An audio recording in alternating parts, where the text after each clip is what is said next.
muted. You should be able to hear me clearly. I'm just building the wall right now. And give me 2 more seconds. I will pull up the, the map. And here it is.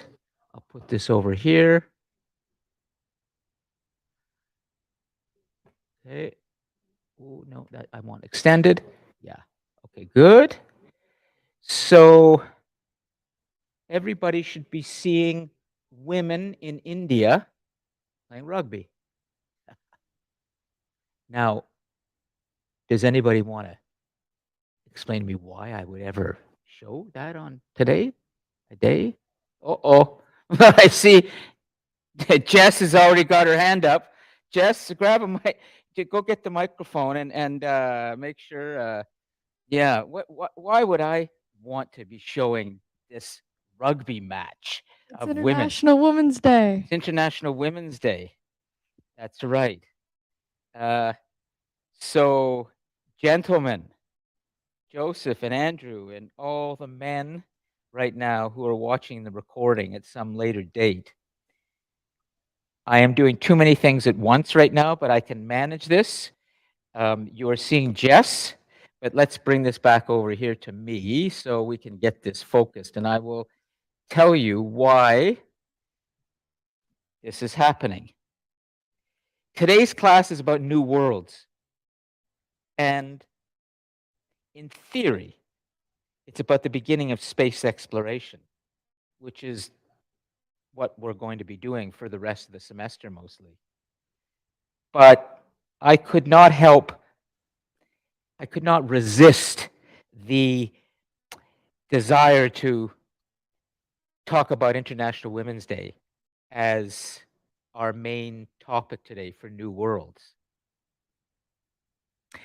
Because, well, let me just explain. I just need to finally I'm not going to worry about the audio right now. As long as everybody can hear me, I'm going to bring this back and we'll stop the video. You can come into the classroom and I will bring up the map and I'll make it really simple right now. And I'll do this and then we can actually start. I'm not going to worry too much about everything else. Except I need the cursor over here to do that. And come on. Yep, there we go. Good. Okay. So let's do this. We'll just keep the rugby going a little bit. We'll pop this out. We'll bring the ladies back here.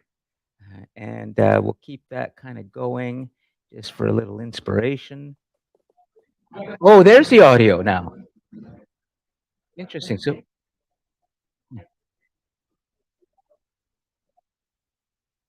we'll kill the audio and we're just going to loop that so we can see this picture of the future right there. This is the future. A female, she's tough and she takes no BS from anybody. And she's probably a good mother at the same time too. Now, I will just do a final thing and I will come back to, I don't need to see that. We'll keep the live chat there. We've got the map there. So I think we're good. And so, Joseph, yeah, everything good? You can hear me? You can see clearly the classroom? You want to just, you good? Can you hear me? Oh, yeah. Yep. Oh, good. Last time I was on tour, I couldn't get the mic. No, we're good. Okay, so we can do that. I'm going to close the door. And I'm going to leave civilization up here, all across the video wall for now. So welcome everybody to the second half of the semester. Andrew, you would like to speak? Okay. Go ahead. Speak. Let's hear you. We heard Joseph, so we should be able to hear you, but it may be a problem at your end. Just keep parking things in the live chat, okay? Don't worry about it. I'll come back to the live chat. We can't hear you. Andrew, no, can't hear you. We heard Joseph, so don't worry about it. Just keep parking the live chat. I'm going to carry on with everybody else here.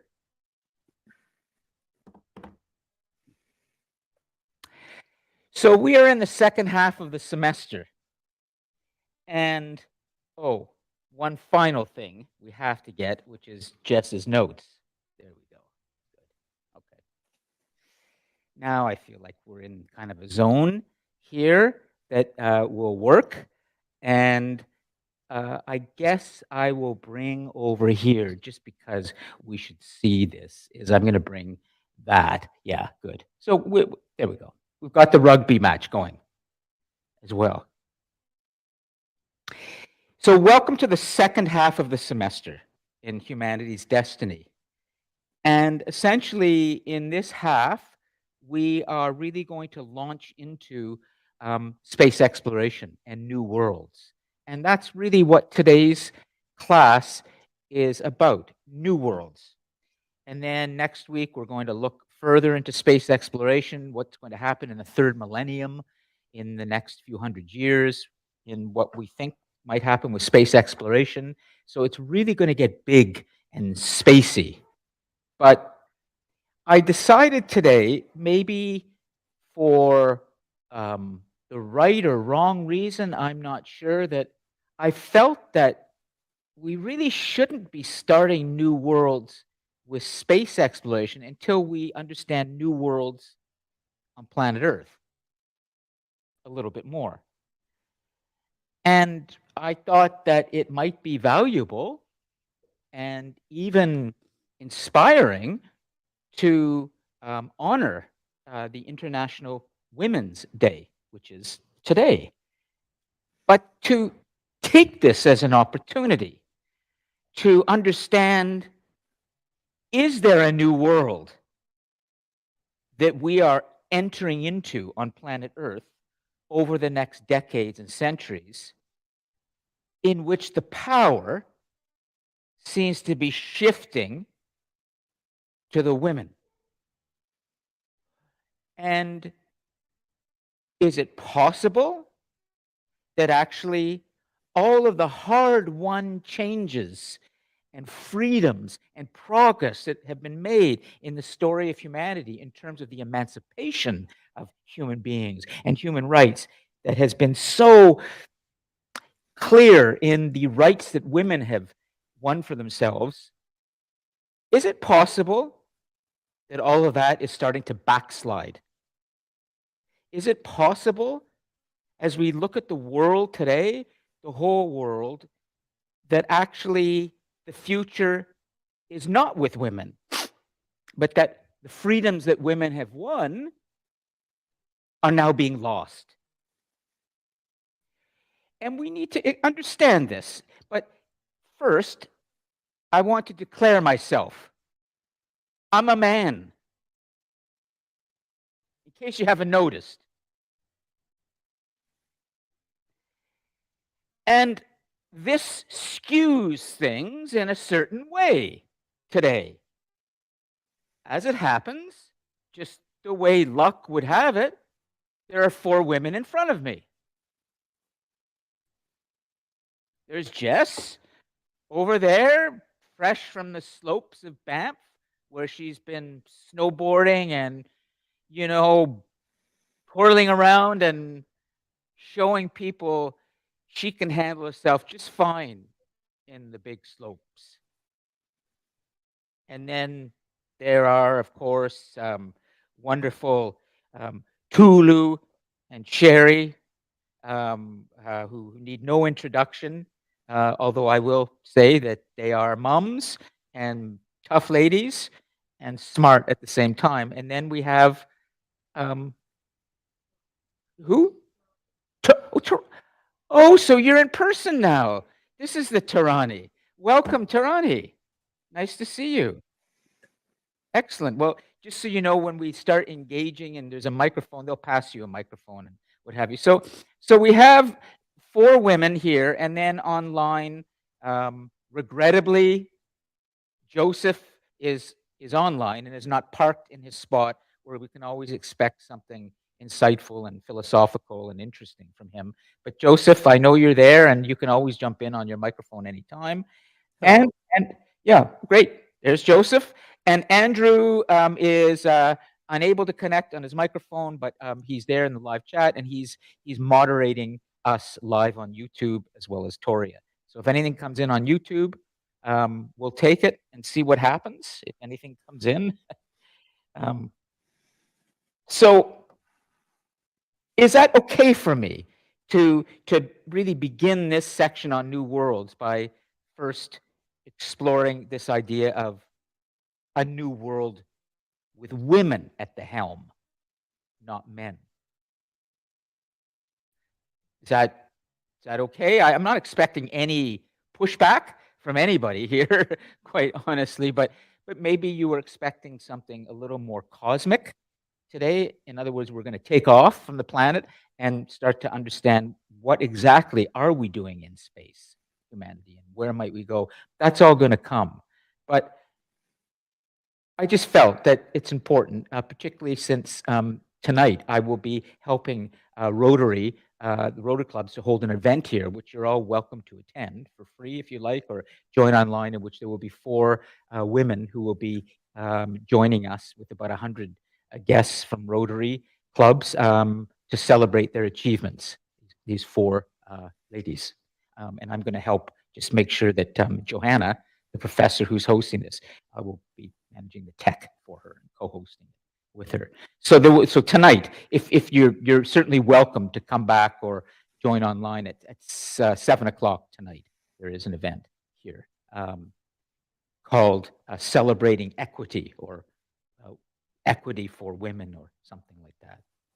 Great. So Joseph, is there any pushback from the other male here today on the fact that we're going to really focus a little bit more on this idea of new worlds, through the idea of what might be the new world on planet Earth that could happen in the future if women continue to gain more power? No pushback from me today. No, great. Okay. I think this is not only a class that will test our imaginations, but it's also very grounded in reality. The fact is that there has been a sea change in the human story. And I just want to remind you of something before we actually begin today, because we do have a task that I'd like all of us to work on together. The giant on whose shoulders we're going to stand today is Theodore Zeldin. He's the author of a book called An Intimate History of Humanity. And I probably have mentioned this in Short History of the World. This is one of my important texts. And I would put him up there, Jess, with Jacob Bronowski as well, in terms of people who have really studied and tried to tell us something about what's happening in human society. And Jess, just because I want to make sure I get this for you, you had mentioned something recently about thresholds. And I immediately wanted to tell you, that is great. I think you must be reading David Christian and Big History. But I didn't have a chance to say it, and that's terrific. So I highly encourage that. David Christian is also a great innovator in the whole field of world history and understanding the human story, and probably one of our most innovative thinkers. And it was great to hear that Jess was quoting him, and I barely talked about him in Short History of the World, because there's so many others. At any rate, Theodore Zeldin, in a very short explanation I will give, has said to us in his masterful study of human history that the emancipation of women in the human story is irreversible. Now, that's very important to keep in mind, because today when we start to look at this idea of women's rights and what has been achieved and what might happen in the future in human society. And when I say human society, I mean planet-wide. That's what we talk about in this class, the planetary view. So what happens in India? What happens in Afghanistan? What happens in Iran? What happens in the United States? What happens here? They're all almost equally important because they all affect us in some way. And certainly what happens in Nigeria matters for the very fact that here we have two students from there. But even if they weren't here, Nigeria would still be very important because it is one of the most populated countries in the world. It is a very important African country, and it also has its problems with the way women are treated. So it all matters. And for Theodore Zeldin to say that the rights that women have won for themselves are irreversible is almost like he's laying down the gauntlet for men, saying, men, get used to this. This ain't going to change. No matter how much any society wants to reverse these rights, you won't be able to for very long because they will be won back. So the idea of the power that women have won in human society over the generations is almost like a breakthrough in the story of human society.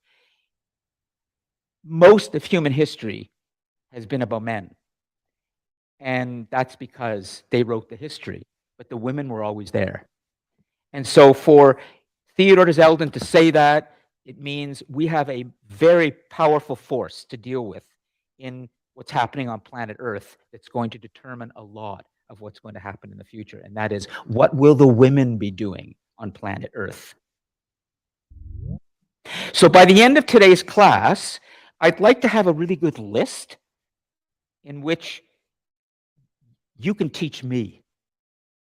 I'm going to try and explain what I feel I need to explain to all of you on this day from my perspective as a male professor. But in the end, like any class that I teach, it's always interactive, it's always two-way, but particularly today, I'm sure I can learn a lot from the women here. And particularly, I hope that we have a list going that Jess can do of who are some of the achievers, who are some of the important women in the world today, or even just in your own immediate world. Doesn't matter who they are, that you would say are your heroes. You would say are women who really represent something important about how I see myself and how I see the future. And I hope we can fill up the board with lots of interesting, inspiring women that we need to think more about.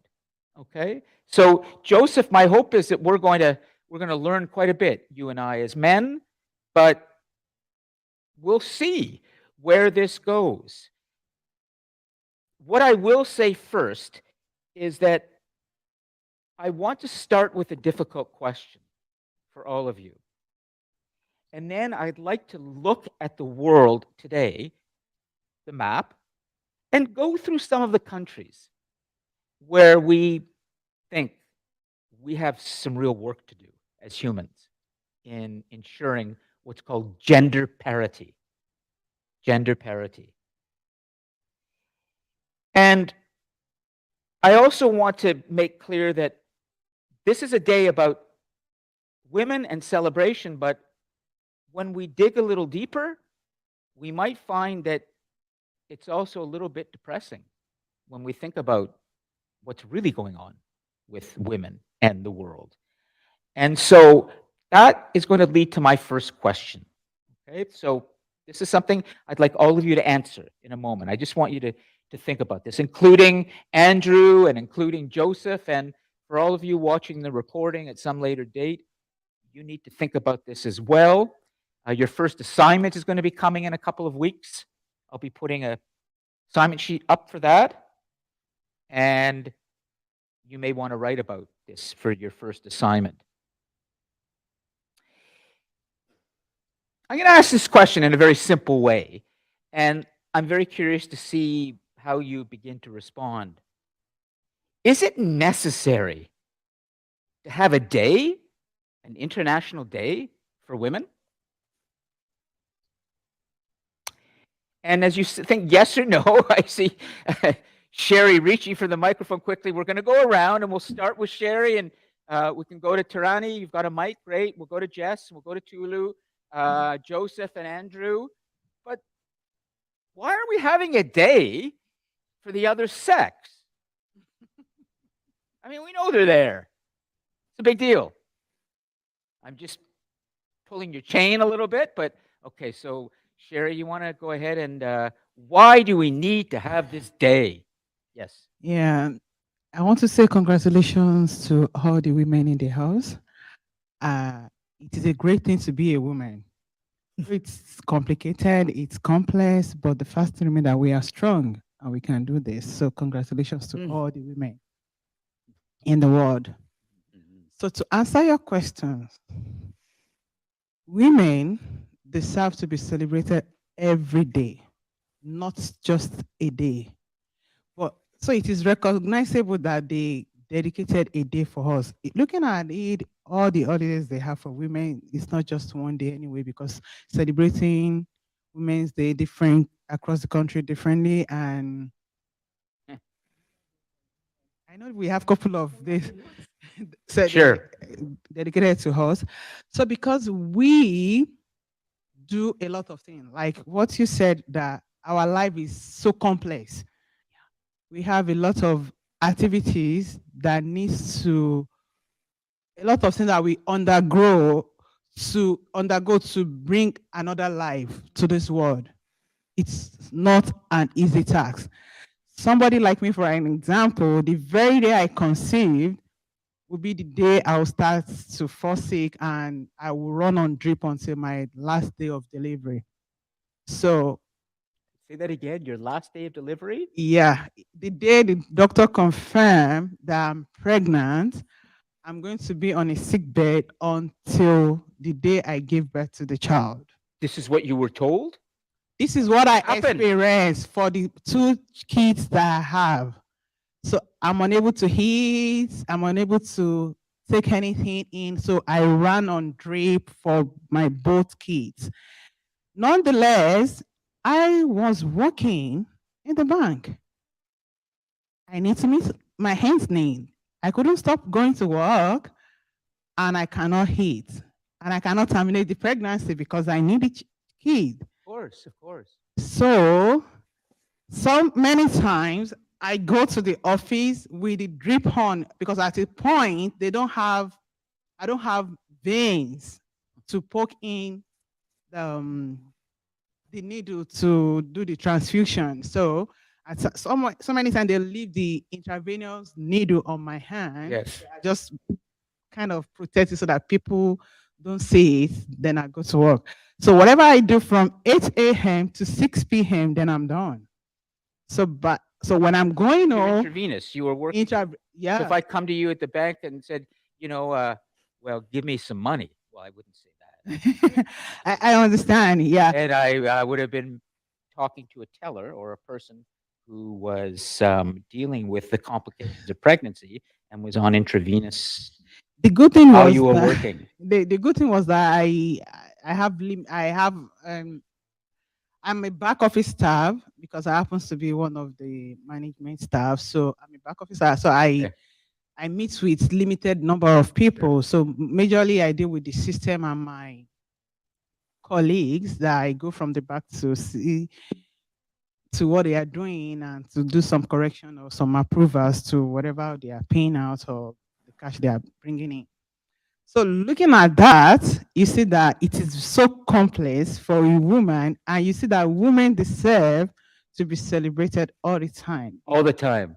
Wait, could we put that up there? But again, maybe this is the male asking the female to do this, and I want to make sure it's okay. Jess, if you feel, I just feel this is important to write down, but Jess wasn't going to write this down, so maybe it's not important. A woman needs to be celebrated every day. Okay, you're listening first. Okay, so a woman needs to be celebrated every day because what she goes through, particularly in having a child, is complex and not so easy, men, gentlemen. Great. Okay. Good. Let's leave it at that. Go ahead. You go ahead. So And on the last yeah. note, avoid being a stereotype because of your statement. You said, why should men not be celebrated? Why shouldn't you have a day to yourself and they are giving us day? Just joking anyway. No, but maybe we should. Maybe we're going to need one. International Day for Men. But that just sounds not quite right. I think there is an International Men's Day. Is there, Joseph? Yeah, Father's think- Day. Is it Let me sanctioned? Google it Is since it I a have UN the- day? Mhm. Is it a UN day? Let's find out. Father's Day, but that's not a United Nations designated with political significance day. This is a day that is filled with Yeah, no. freighted with political significance. There And, is an International Men's Day. It's November 19th. I'm not sure who decided that is to be the case, but it's not necessarily to celebrate men per se. It is Okay. more just to draw, shine some light on some of the mental illnesses that men can sometimes get that Interesting. are often unacknowledged because usually the stigma is like, oh, you can't be Huh. sad, tough. You got to be a man, and which is why suicide rates among men are so high. So it's more like a Yes, day to yeah, acknowledge yeah. that rather than Well, we know that suicide rates are high across the board for everybody these days. Yeah. It's a problem. The World Health Organization has designated. But Joseph, you sound great, and thanks for some good tech, and that you can be, right part of this conversation. Just one question, then we'll move on. Who has created this International Men's Day? Who sanctioned it, or who began it? Let me check the website. Yeah, just let us know, because I would be fascinated to know if it's the United Nations. I haven't heard of that. Okay, so you've begun to help us to understand why there should be a day like this, but basically your answer is we should be celebrating women every day.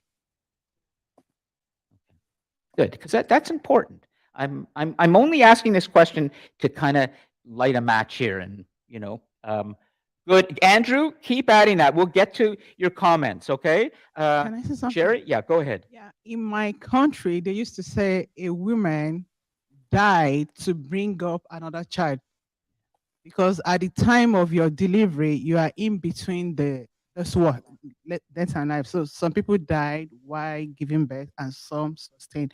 So it's a privilege when you go into the labor ward and come out alive. Yeah. So in my country, they used to say something femiremi. So like a woman is giving up on her own life to bring up another life.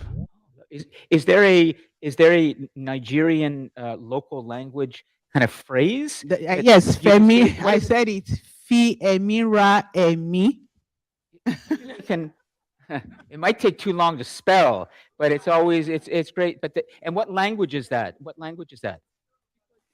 It's and what's Yoruba language. Yoruba? Yoruba. Yoruba. Yuruba. Yeah. Yoruba. Yeah. It's Yoruba. Yeah. Interesting. Well, maybe we'll revisit this and take some time. So it to get means that down, You 'cause that's gonna take forgo whatever, everything about you, Yeah. your beauty, your decoration, your dressing up, your suiting up, or whatever, to Sure. bring in another life into this world. Yeah.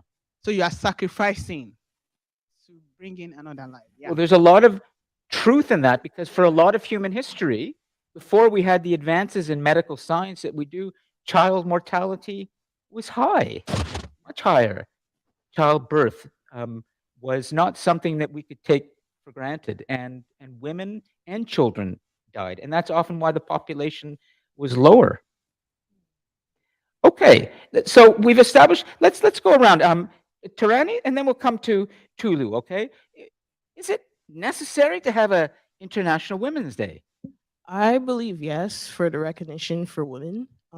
We achieved so many stuff, and like it just been under the table compared to men. So, for example, for like the Women World Cup, the women has won the World Cup, and they have been number one for like how many years? But the men, no offense, they have Yes. been losing, but yet they're getting way more money compared to the women.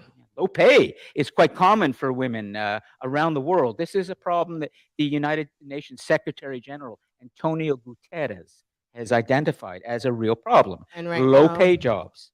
Yes, and right not for now, men, but for women. Yeah, and right now, the Canadian women national team, they're fighting for that right, absolutely. equal pay of getting paid compared to the man soccer team. Also, like if you look back in time for like like Native American time, there is the women, they were the one in control of their tribe. It was not the men. The women had the first say compared to the men. Had the first say of how the tribe was being controlled compared to the men. So is it necessary to have this day to help solve these problems, or is this just sort of window dressing kind of day where we all feel good about honoring, but in reality, it doesn't solve anything? That's a good question. Huh. You don't have to answer it, Trani. I just want you to think about it. Mm. Okay? Yeah, that's good. Is this one of those, you know, kind of feel good things where we think we're doing something, but we really aren't, and the world is just going to go on doing what it does, and it's just going to get worse? I think so. But somehow this makes us feel good because we're all talking about women, and Yeah, I was gonna say at the very Yeah. least today has like sparked this discussion in class, which Yeah. you know, yeah, and we're building this. I want you to know that as we move this discussion along, we're building towards what is this new world going to be. According to Theodore Zeldin, we are heading in that direction. It's an irreversible shift in the human story. And so, no matter how grim and stark and discouraging the conversation may get today as we try to understand what's happening in the world, we are moving in the direction of a class by the end of having a list of people who represent the future for women and an understanding that really what humanity seems to be going through, if you read Theodore Zeldin, is just growing pains. It's men. It's men adjusting to the fact that societies can't operate the way they have in the past, largely, wherever you go. Women must have their place right there with men socially, politically, culturally, economically. And men have to get used to that. Okay. Tarani? Like to add on to what you're saying, because like it's like the divorce rate right now apparently is high because women are divorcing their husband more frequently than before. 'Cause now women are not depending on their husband for income. All other stuff that they were relying on before compared to now. Yeah. So it's like men has to start. How you explain it? Yeah, Adjusting adjusting to to that. women being in power Yeah. and getting more resource and doing more Great. than just being housewives. Good. Okay. So we're starting. You're good. So, Tarani, to answer the question of, do you think a day like this is necessary? Would you say it is? Because it brings conversations. It gives people opportunity to understand Brings conversation. what we're brings going conversation, through yeah. and why we're going through these stuff, and just understanding, just to have a voice. Sure. Okay, great. Yep. That's what we're having right now. Okay, let's go. We're going to go in person first, and then we'll come to Andrew and Joseph finally. Tulu, your thoughts, and then we'll finish with Jess.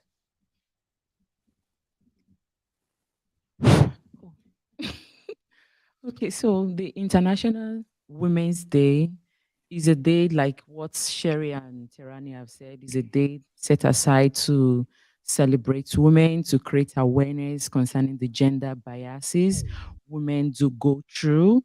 And to be honest, I think is a man's word. For women to really have a say, a lot of things really have to come into place. The men, like what Terani said, the men really have to adjust. They have to adjust in their ways of doing things. Women are really, they are involving here. Thank you for that. And again, they go through a lot of things. Our life is so complex. The men just have to understand that as Yeah, well. yeah. And when you look at women, when you look at people who remind me that word again. Poverty. Um, Women are among people who are oppressed in the society. That was the word I was Yeah, trying to look for. oppressed. Yeah, yeah. So, and probably because of the low wage and a lot of things put together, she said she has to. Sherry said she have to come to work, even though she was on. Yeah, intravenous. Yeah. Yeah. She has to come to work. Why? Because she needs to get some Yeah, money yeah. so as to put food on our table and to provide for our kids. Yeah. So our life is really complex. So a day like this is really important to have that conversation going on to create the awareness so that the men will understand where we are coming from, Sure. to erase all those gender biases that they have towards women and understand that this is our life and you just have to put us on the radar too. Good. Okay. So it's necessary for conversation and for understanding, at least beginning to help men to adjust. Just beginning to adjust. Let's go over to Jess. Okay, Jess, you've got your microphone, and I'm going to bring the camera over so I'll see her there. Okay, there's Jess with the notes. So go ahead. I don't have much to say that hasn't already been said. You guys made some great points. But I do agree. I think it's definitely necessary because, first of all, historically, it's a good reminder of, I guess, how far we've come, and a good day to recognize what women have done. Personally, I'm big into like STEMs, like science and math, Yep, and a Good for big you. part of the history of that Engineering. is what women have done and how it's been shadowed or how men have taken like claim to it, like when a woman has invented something in the past and she never gets recognized for it. Especially it was a huge problem during the 1900s when we were advancing scientifically and in so many ways, and every time a woman would think of something they never get the credit for it. And we're still in this century now trying to piece together and recognize people for what they did, like the women for what Absolutely. they did, because they're still like they've died and they're still not getting recognition for what they did for our society. On top of that, I think it's also a day to look to the future and see kind of how far we have to go, because even in our present day, we don't think things are as horrible as they used to be, but they kind of are in different ways. Yes. Yes. Things evolve, our issues evolve. Like they still exist, but they've just changed faces. They just look different. And I think a huge part of that in the future will be probably, I mean, of course, equal pay is a big thing, and um, having to go to work when you're pregnant. In the healthcare system is what I think. I think women get a lot of crap from the healthcare system just because it's made by men and it's for men. It's made by men. It's It's a man's for world. men. Well, what we're going to do is as we move the conversation along, we're gradually going to put up on the board some very concrete ideas from you on what needs to systemically change. So we are identifying and honoring the fact that this is a day for women, but I hope we can take this conversation a lot further. Yeah, for sure. So your view would be that this is important to have a day like this then, Jess, or do you think this day is kind of a waste of time? No, I absolutely think so. Especially since having a day like this doesn't hurt anyone. It doesn't cost anyone anything. It's just a reminder to start conversations like this. Usually without this, there's so many people that go a whole year and they never talk about like women's rights or what they've done for our society or what still needs to happen. So if anything, it's just a really easy way for people to start a conversation, because that's how change starts. Have you ever in your imagination wondered what a world would look like in the future in which these problems that you're identifying had been solved? I think everyone does to some degree, especially women. Okay. When you Yep. kind of experience that oppression yourself, it only makes you wonder what could happen if it wasn't like that one day.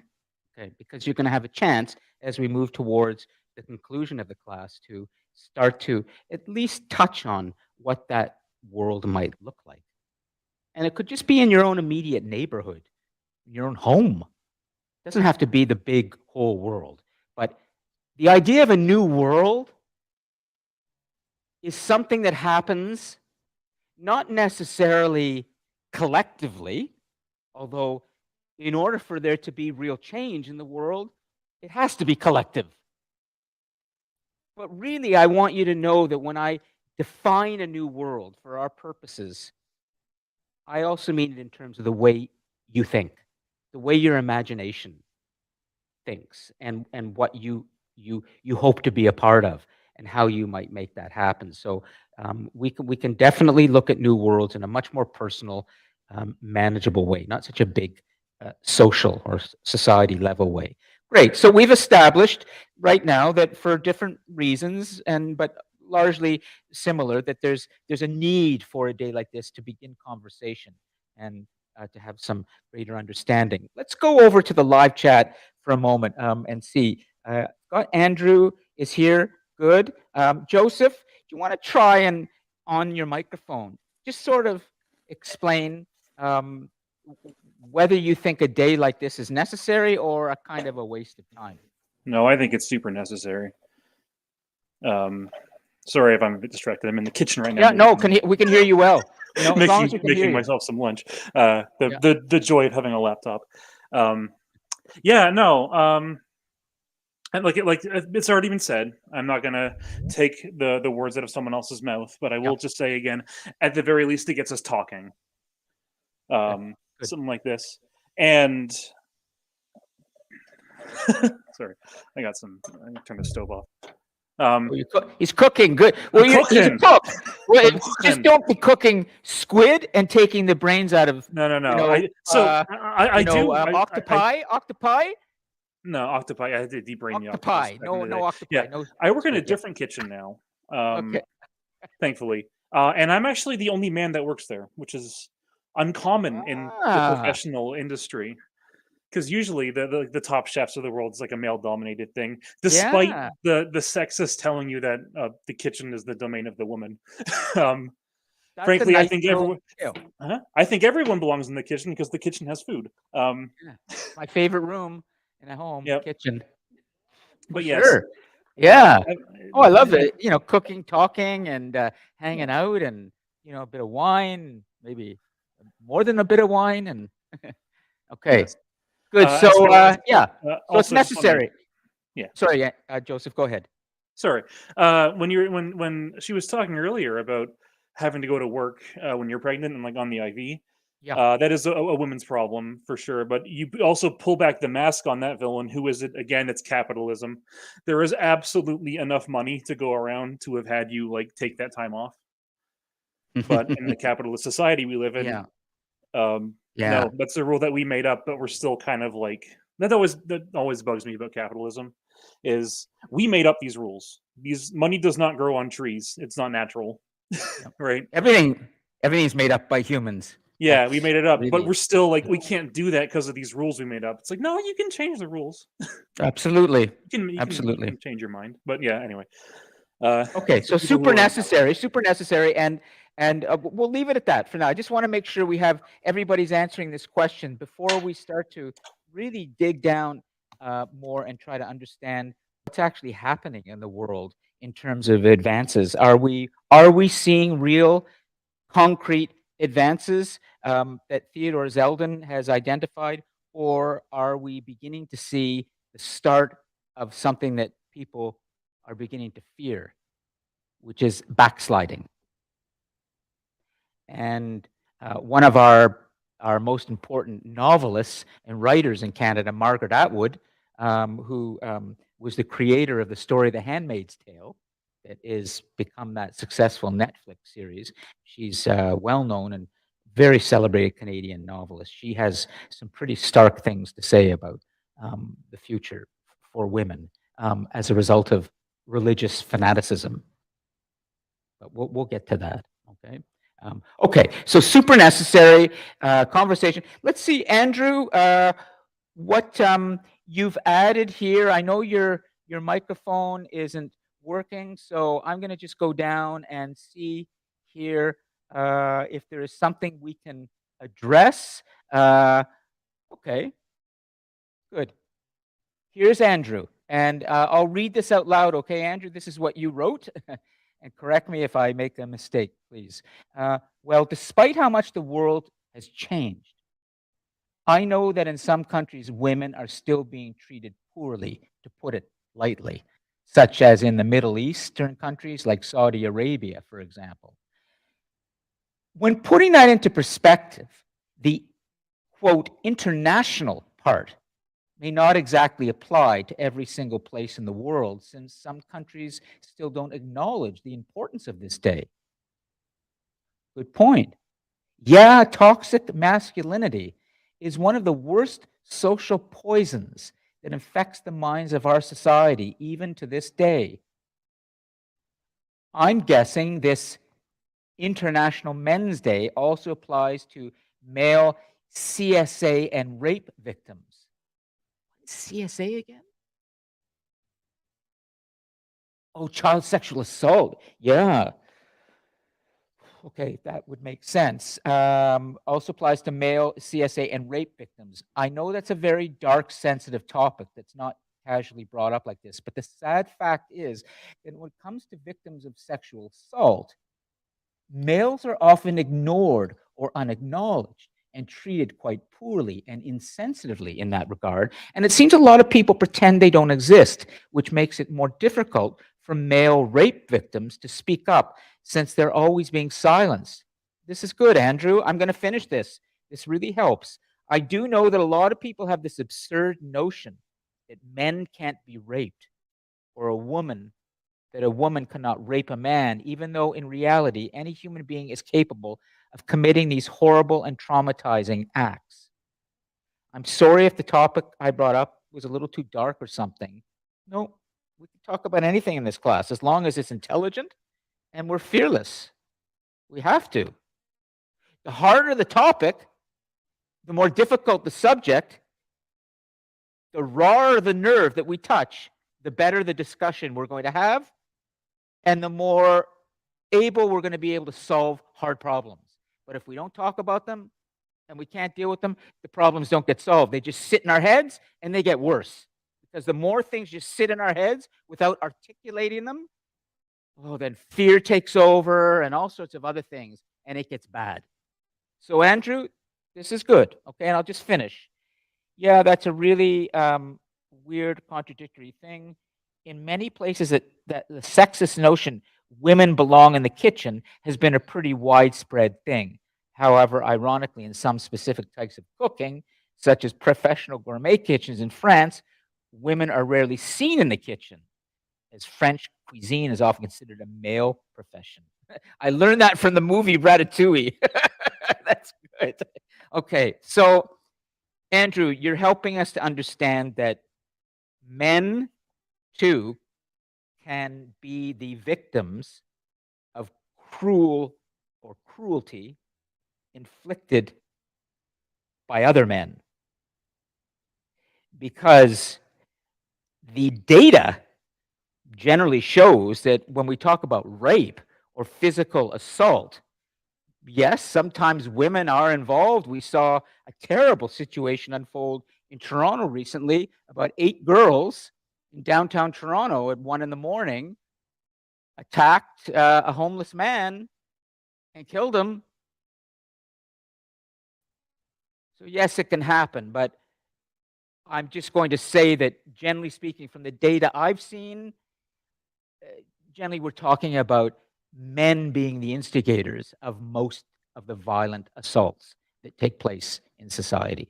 But that's not to deny that women do it too, but I think we probably would have agreement here that we are dealing largely with the idea when it comes to violence that it's men who commit these violent acts, not women. So we'll leave that there for now, okay? And I just want to make sure, Andrew, I want you to answer this question in the live chat. Is a day like this necessary? Or do you think it is a waste of time? And just go ahead and park that in the live chat, and we're gonna move on, but we'll come back to your comment in the live chat a little bit later. Okay. So what's happening in the world? What can we say in terms of the state of women's rights planet-wide? Can we say that really we are seeing an irreversible movement that is only going to get stronger, which is that women's rights will only get stronger? Or have we kind of hit a wall recently? And now we're going backwards. Well, let's look at the world a little bit, okay? And try to understand a bit more of some of the things that have been happening. And so I'd like everyone to orient themselves to the map of the world. And I'm going to push this out so that Andrew and Joseph can see this full. Oh, it's going to take me too long, okay? Andrew, Joseph, are you okay with the view of the map right now? You have a general picture of it that's Mr. Appleby? Can you hear me? What's that? You can hear me? Holy crap! Yeah. Good, Andrew. I just plugged in my good microphone. There we go. A man finally did a smart thing. Yeah, a man did a smart thing. Time. I don't know why. It's amazing. I didn't know that was possible. Men can do smart things. Yeah. Wow. Took a while. Yes, and there actually is something I would like to bring up. Yes, I would say on all accounts, no matter how you look at it, this day actually is quite necessary. Okay. Like especially when you look at the fact that that for many centuries in history, men have essentially dominated the world, and women have been pushed. Yep. Okay. Great. And for Joseph and Andrew, I'm going to leave them the map as it is on the wall behind me. It's just going to take me a little too long to make it full screen for all of you, or for the two of you, and for all of you watching the recording. But anyways, it's not essential that you have the map view the way we have it here. We can talk about it. Let me start by telling you something that I think is kind of encouraging and maybe hopeful. And I'm going to start in Canada, is where we all are, and just going to remind you of something right now, that if you've been watching the news a little bit, or just following a little bit of what's happening in the world, you might have seen that there are some Canadian ministers that we often see quite a bit these days. In fact, in the government of Prime Minister Justin Trudeau, we have 38 ministers. That's normal for a government in power. 38 ministers in various portfolios. 19 of them are women and 19 are men. So there is complete gender parity. We call that gender parity. And I'm only just talking about the government right now, okay? But that's the public face of our country. But you may have noticed that in terms of the power of those 19 women, they have some real power. For example, the deputy prime minister and the minister of the economy all in one is Chrystia Freeland. He's an important force. And you might have even noticed with Chrystia Freeland that even her enemies, even the political adversaries, and the Conservative Party, in the NDP or in others, rarely have an unkind word to say about her. She's a smart politician who's well respected. Then we have Anita Anand, the Minister of National Defense. So here we have in Canada, in our government, we have a woman in charge of the military. That's kind of interesting. Then we have, in foreign affairs, the person who represents Canada to the rest of the world, we have another woman named Melanie Joly.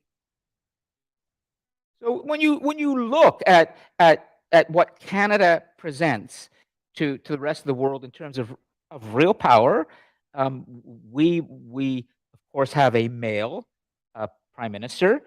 Canada only had, for a very, very brief time, a female prime minister, Kim Campbell. She lasted for about a year. So we're pretty good here, but we have no reason to be celebrating our achievements. We have some problems too, okay? Believe me.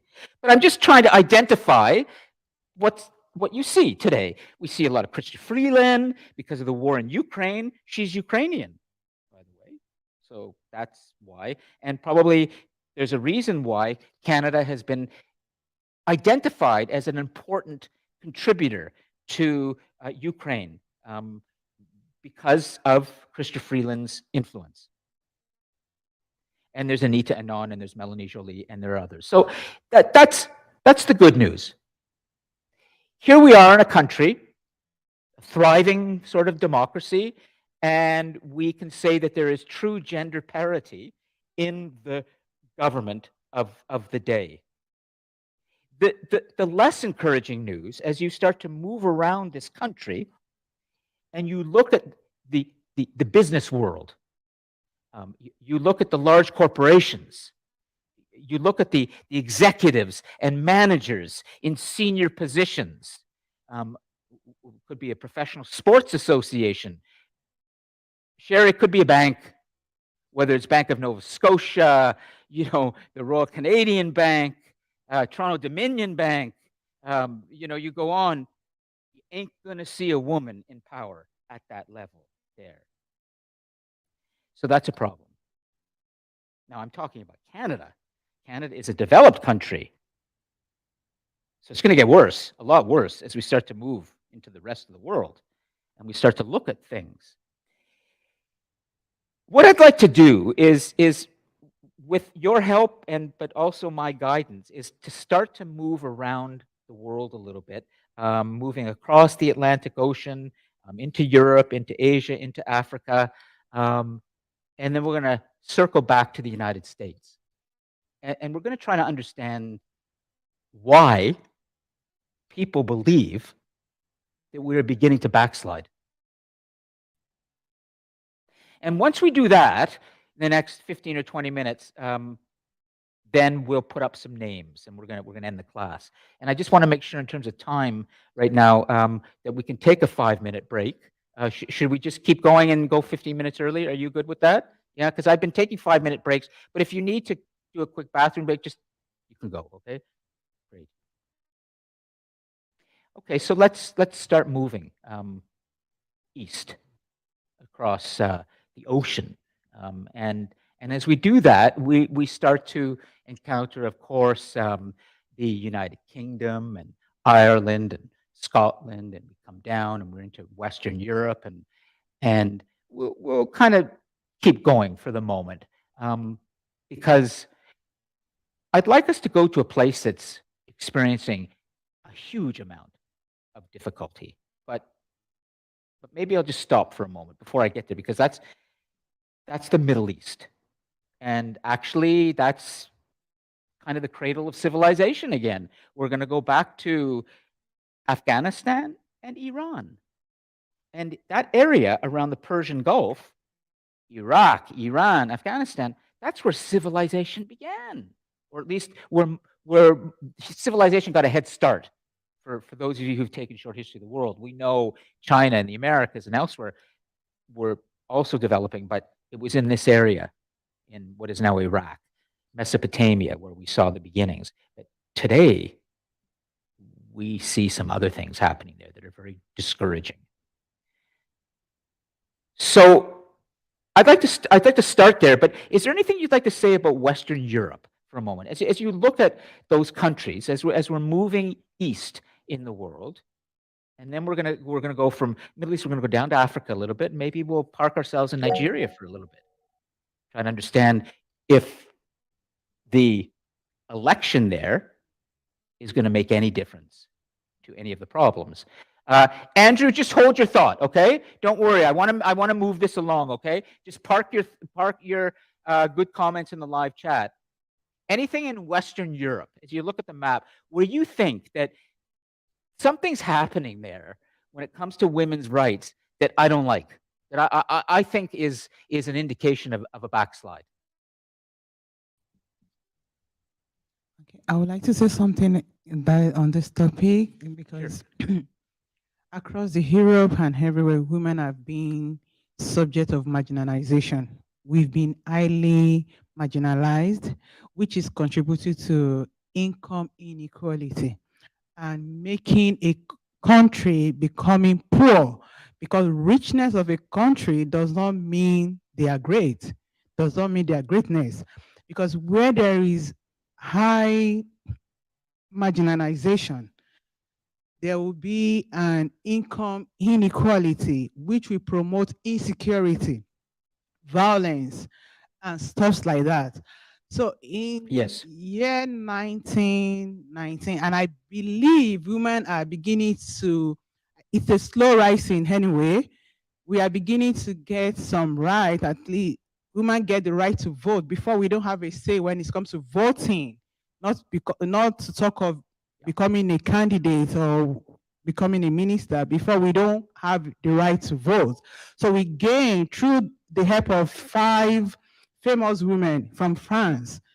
We gained the opportunity, the right to vote in the year 1918, thereabouts. Thereabouts. I'm not going to, don't even test me on the exact dates. But yeah. The early part of the 20th century is when we start to see the women's suffragettes, they were called, getting the right, including incredible stories. One most dramatically of a British woman, an activist, who flung herself underneath the horses at the I think the Queen was present at that horse race, and she threw herself underneath the horses and died as a result, to gain attention for oppression against women.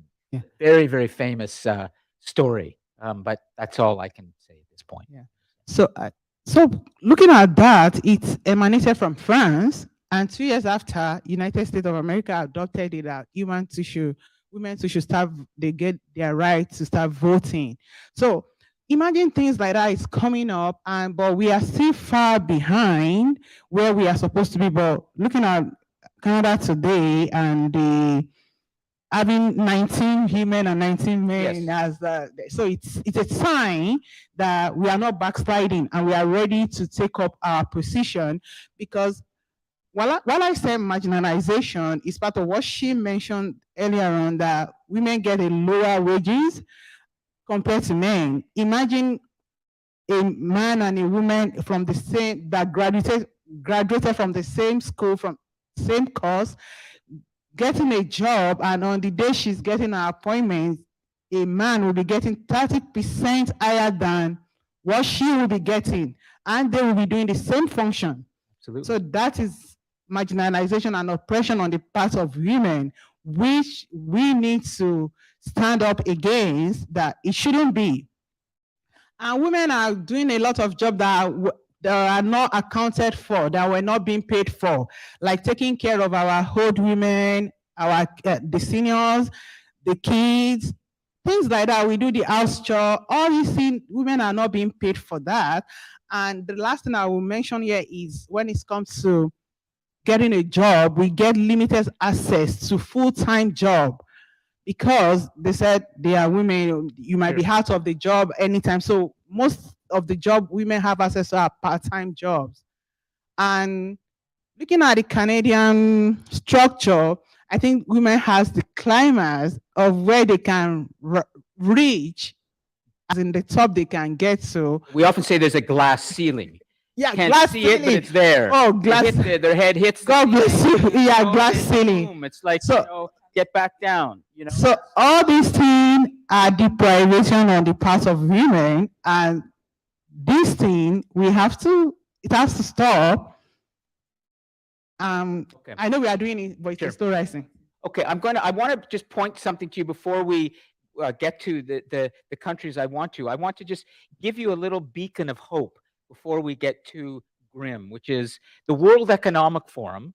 It's an important international body, recently ranked countries in the world in terms of gender parity.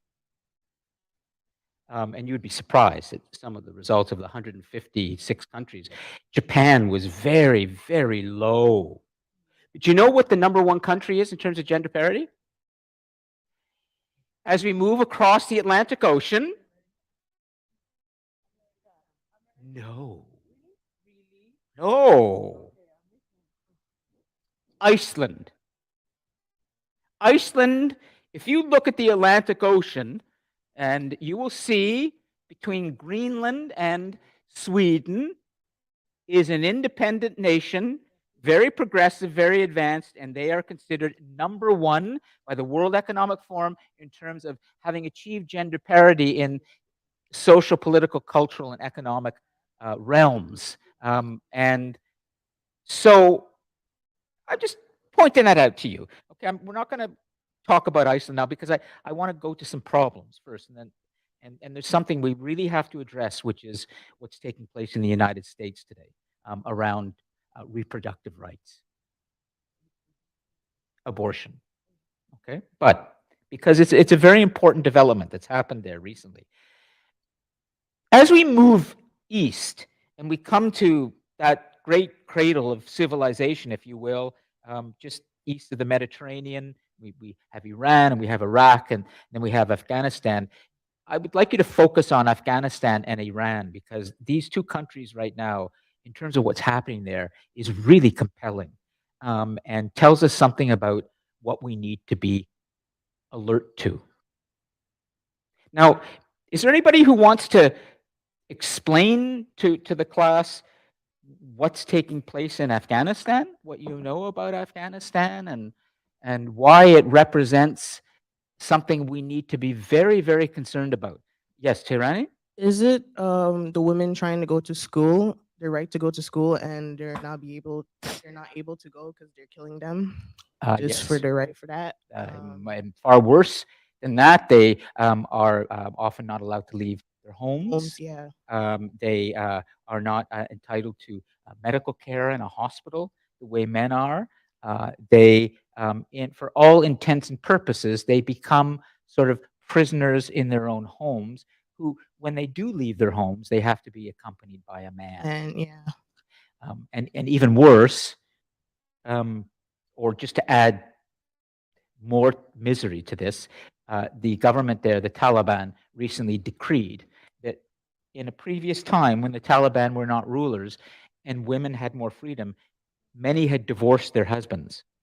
Now they're being ordered to renounce those divorces and go back to the husbands that they left. Imagine that. Yeah. That's why the United Nations Secretary General, Antonio Guterres, has now said that what's taking place in Afghanistan is a crime against humanity. Now, it's easy for us in this part of the world to look at these other regions where such cruelty exists and seem like we know what we're talking about. The truth is, the reason that Afghanistan is the way it is very complex. That has something to do with the United States abandoning that country, and we too were part of that abandonment. It has something to do with a long history of religious,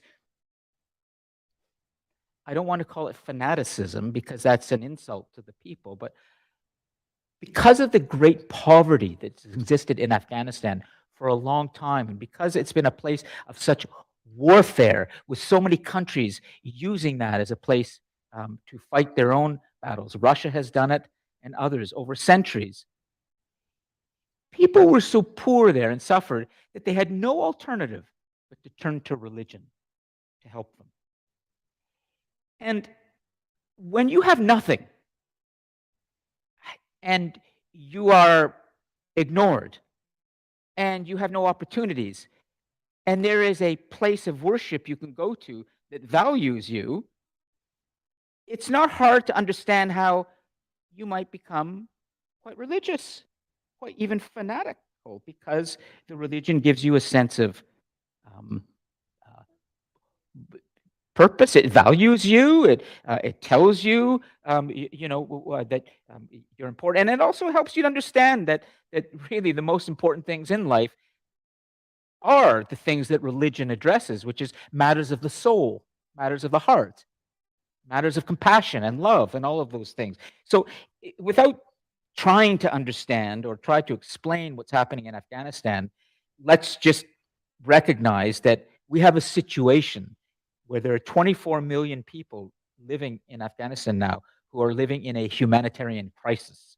And the government there is a religious extreme, very extreme, that does not want to participate in the modern world that we have created, and wants to establish a religious kind of utopia. We might think of it as dystopia, that follows the letter of the religion by so purely, so that whatever the scriptures say is what has to be followed.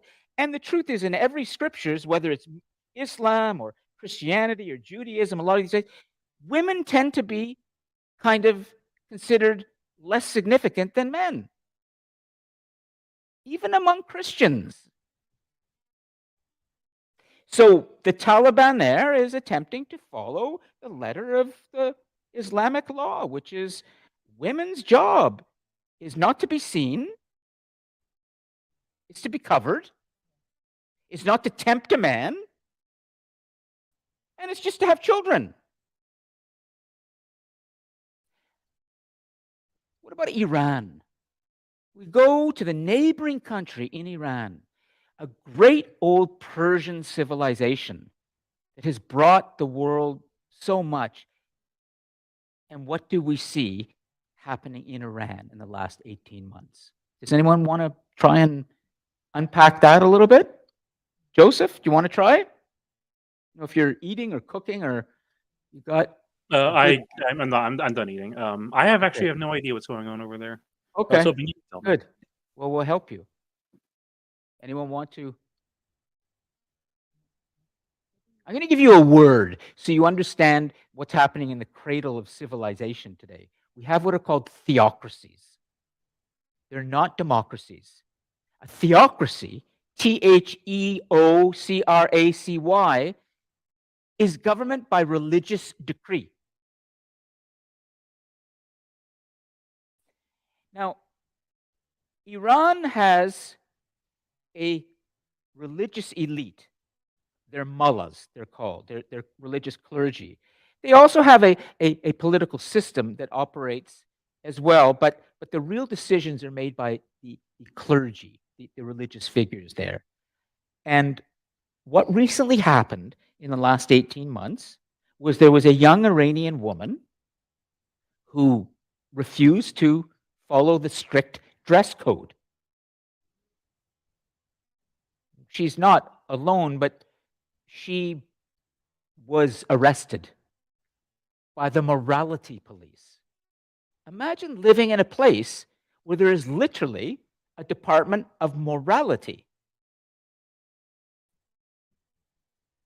I'm taking this somewhere to help you to understand something that we have to deal with in human society that is a real problem for all of us, and it has to do with modern civilization and the risk of backsliding.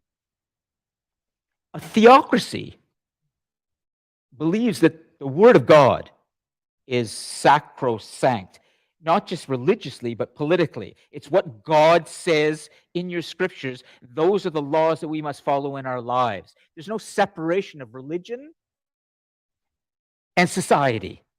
We have that here. We have our democracy, we have our representatives, we elect them, they make decisions for us, but then what we choose to do by matters of faith is our private decision. And humans, for many centuries, have worked very hard and suffer a great deal to separate those powers. Because when we have those powers combined, when we have religion deciding how we should live, we get a lot of cruelty. We had the Crusades, for example. We've had other problems in human society as well. In Iran, this young woman was arrested, and the next day she was dead. And the government in Iran said that she had fallen ill, and everybody knew that was not true. The protests that began were significant and continued to rage in Iran over the last months. Something like 550 people have been killed fighting to ensure that this woman's death is not in vain, that somehow there will be changes made in Iran, that this government will change, maybe be overthrown, and there will be more freedom brought to people there. Something like 11 or 12,000 people have been arrested. There has been a crackdown, and the crackdown has been winning in Iran. The crackdown won in Afghanistan. The United States left very quickly after the Taliban, the religious extremists who had been pushed out of power after September the 11th, when we discovered that Al-Qaeda, the terrorist operation that had created the plan and hired the people to drive the planes into the World Trade Center and others, they had been getting training in Afghanistan. So immediately after that happened, September the 11th, 2001, the United States and Western allies attacked Afghanistan and were able to push away the Taliban back to a marginal place in their society. They no longer had power. But the Taliban never gave up. They came back. And when they came back, this time the US and others just left. What's been happening in Iran and Afghanistan is a sign of something that could be disturbing about the future of women's rights in the world. And that is that in a world that has become very rapidly changing, it's like a fast-moving river, the world today, constant changes in which there's been more and more freedom being won around the world. Not just women's rights, rights for all people of different minorities, whether you are LGBTQ, whether the indigenous rights, black rights, these rights, those rights. This is all good. But it is possible that there are societies that don't like these freedoms, that don't want these rights to be won, because it means that the prevailing power is threatened, and those tend to be men in power. The Taliban are all men. The government Iran, all men. When we go to the United States, we see something similar happening lately. It's there. Just recently, in the part of the world that many of us look to, not always wisely, but we see the United States as being a torchbearer of human freedom in the world because its constitution. Just a sec, Andrew. I'm just going to finish, and then we're going to, because I want to come to all of you. I just want to finish this point. We might think of the United States as a place, because of its constitution that it created, 1776, the first in the world that declared the equality of all peoples, men and women. We might think of it as some kind of beacon of liberty, Statue of Liberty. In the 1960s, there was a decision made by the American Supreme Court that allowed women access to abortion freely, that that basically said women have the right to choose what happens to their own body. Recently, that decision, called Roe versus Wade, was overturned by the Supreme Court in the United States. And it has been used as an example of something very fundamental that has been broken. Many women believe that their freedom in the United States as American citizens has been profoundly changed because they're being told that they don't have the right to choose anymore. Government does. Here's what I'd like you to think about in terms of Iran, Afghanistan, and the United States, and even when you look in the online world today and we see the kind of hostility in some of the toxic language that is used against women, we see something disturbing. And this is the idea that there are many people who do not like the fact that women have gained the rights that they have. And they often come from religious extremist groups. And the power of those groups has been growing.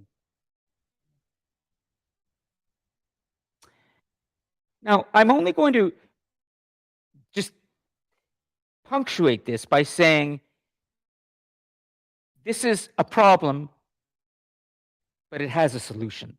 And there are lots of good solutions we're going to see in a moment when we start to create a list of the people in the world that you admire, the heroes that you believe represent a kind of future for women.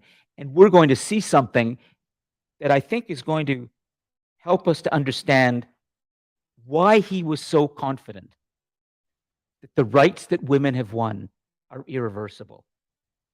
You will probably see that there are many, many women that you can name in your own world, in the larger world, who represent something that gives you hope that the rights that you have won will not be lost, in spite of the fact that it does seem like the growth of religious fanaticism in the world presents a threat to the rights of not just women, but all rights. Because in a very religious world, the laws of those scriptures that we have tend to be very hierarchical. Man is at the top. The God is male, not female. That's important. The God is male, not female. So I'm going to stop there. I'm going to stop by telling you that I've just identified something that is a danger, which is the backsliding brought about by religious fanaticism that is uncomfortable with the rights and the changes that women have had, because here's a basic fact about religious fanaticism: it doesn't like change. Well, the world is always changing. All right.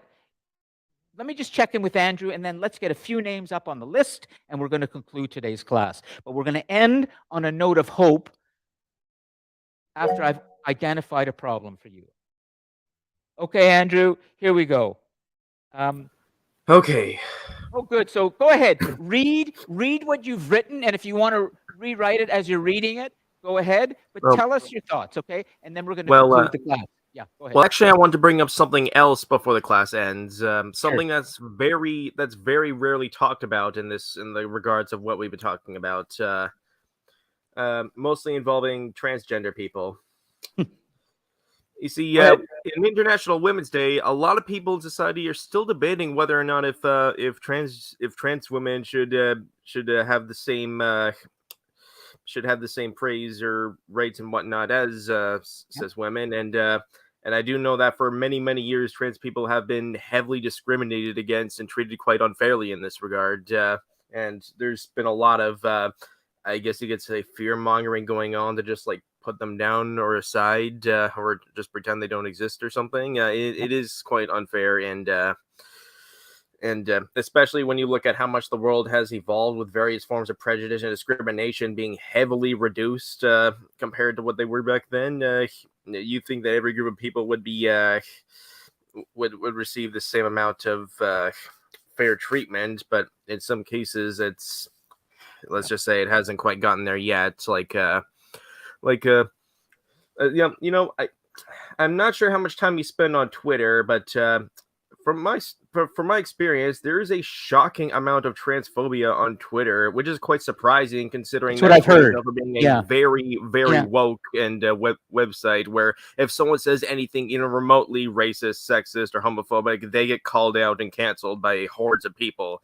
So I'm actually surprised that so many people are okay with so much of this discrimination against trans people being running rampant on Twitter, which is apparently a big part of online society. Absolutely. Okay, Let me- if you ask me, I see- Andrew, hold on a sec. I just want to make sure because we have about 5 minutes left, and I want to. Tarani, do I see you wanting to make a point? See a microphone there? Are you okay? Okay, I thought I saw my. Andrew, hold your thought for just a second because I really want to make sure we get the names up there of the heroes from all of us who you would think could represent the future for women, the people that women particularly should be following or thinking about, just from the perspective of the women here, Andrew. I want to make sure we end the class with them because it is their day, and there's also something we as men can learn from them in terms of their choices. So let's make sure we have the time to do this, and we have 5 minutes. We can take 10 minutes. Tarani, Sherry, Jess, and Tulu, we're going to end the class with their choices, and then we men, we need to think about what they say. So the idea is, I'd like to hear from you four. Who are the people that you feel are the real heroes among women, or just role models that you think represent the future of a world that you want to be a part of, who represent a kind of a newer world? And we're just going to touch on this. So Jess is ready. She's got her hand up. Let's go over to, just a second. Let's go over to Jess and give her a chance to get moving. I have a very broad one for women who are Go going for to it, shape our okay? future. Mothers. Mothers. Can't have a future without them. But wait a minute, Jess. There are bad mothers. But you can't have a future without mothers. That's true. You can't. You cannot have. So mothers, number one. Okay, we got to get Jess's good brainstorming. So we're gonna have. See, she's got her style. I know this is good. She'll start the little kind of brainstorm thing in the middle, and then she kind of spread out the wings. Spread out the wings. It's great. Okay, good, Jess. So mothers. Fair enough, but we mean good mothers, not cruel, indifferent, childish, selfish, irresponsible mothers, but good moms. Yeah, critical. The beating heart of our world. Remember, it started with the granary, all those children that we had to pump out. But okay, Tarani, what should we add? And it can be a broad term, or it can be an individual. It can be anything that you think will be a cornerstone, a pillar of this new world in which women's power only increases. I would say like Viola Desmond. Viola Desmond. Yeah, she's Yeah. on the $10 Canadian bill. Yeah. She's a Canadian civil right woman. I can't say that. Canadian Yes. civil and women right activist. Yeah. So I believe without her, I won't be in the situation I am right now Yeah. as a black Sure. woman. Viola Desmond. Absolutely. Okay.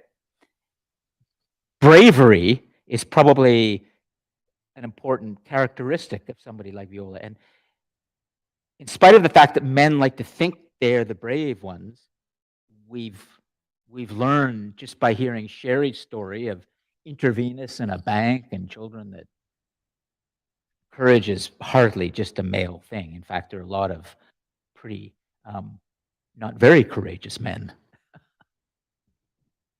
Yeah. Okay. So Sherry, what do you think? I don't know the name by heart, but I know the women activists that fought for the first right for women to The vote. woman you believe is going to be an important part of our future in a world, a newer world where women have more power. We've established that good mothers, we need lots and lots and lots of good mothers. We have those, we're going to have a good world. Viola Desmonds. Lots of Viola Desmonds.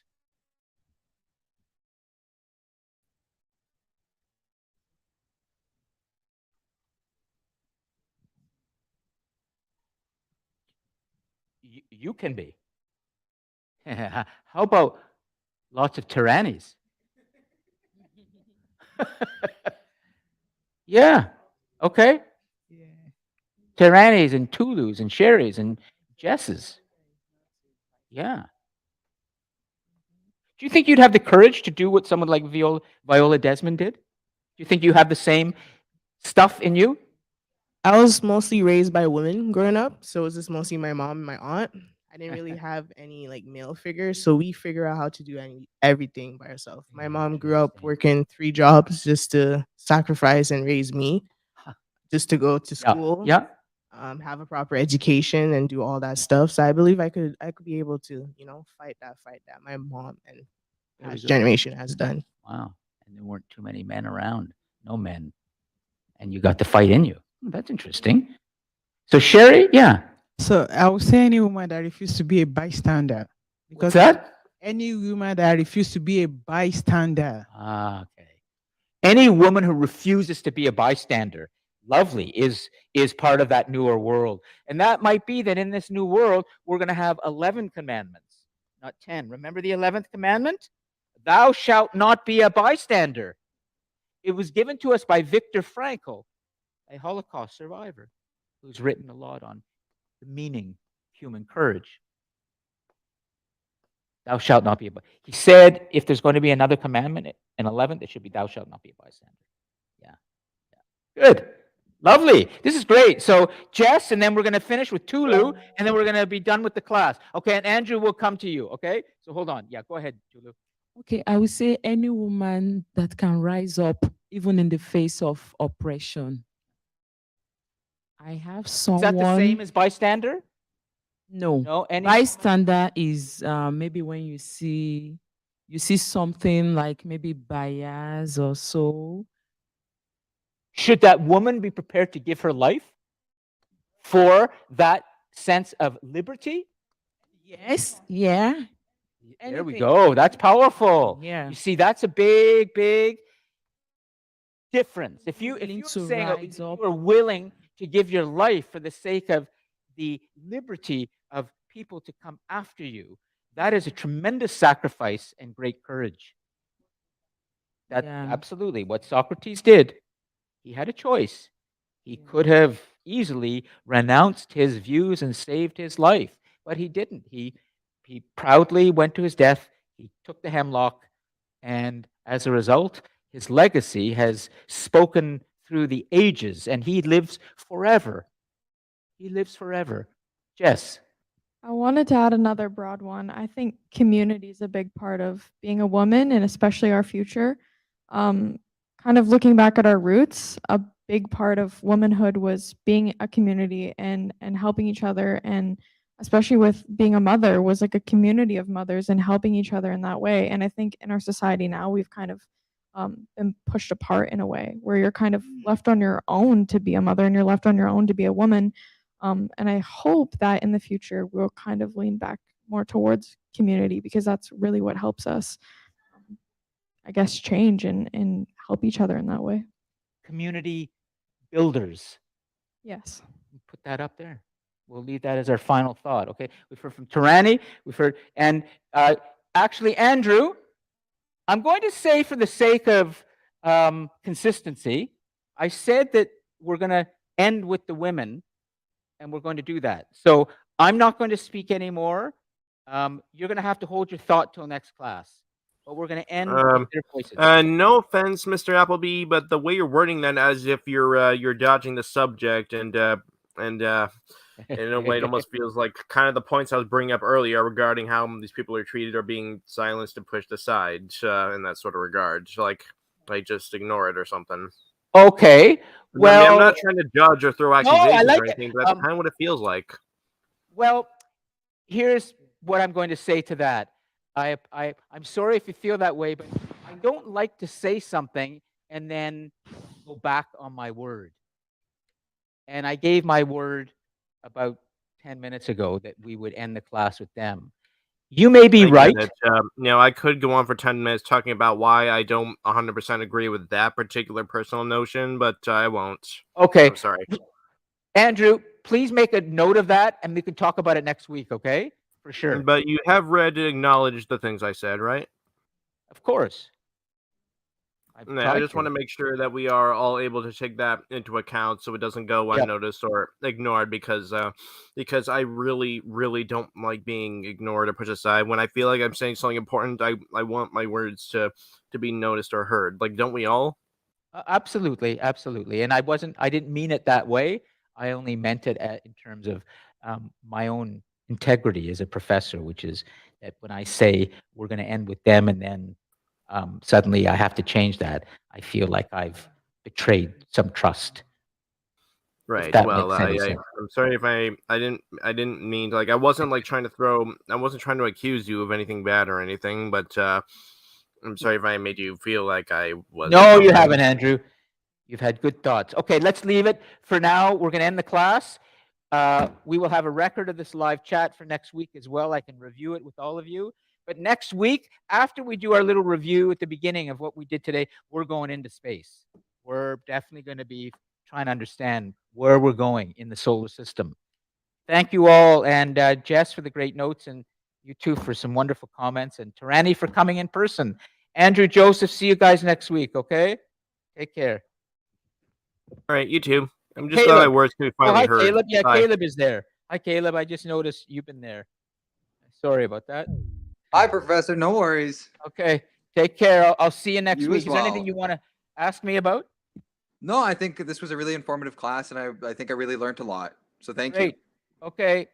See you next week. See ya. All right. See you then. Bye. Okay. Take care, Andrew. Bye-bye.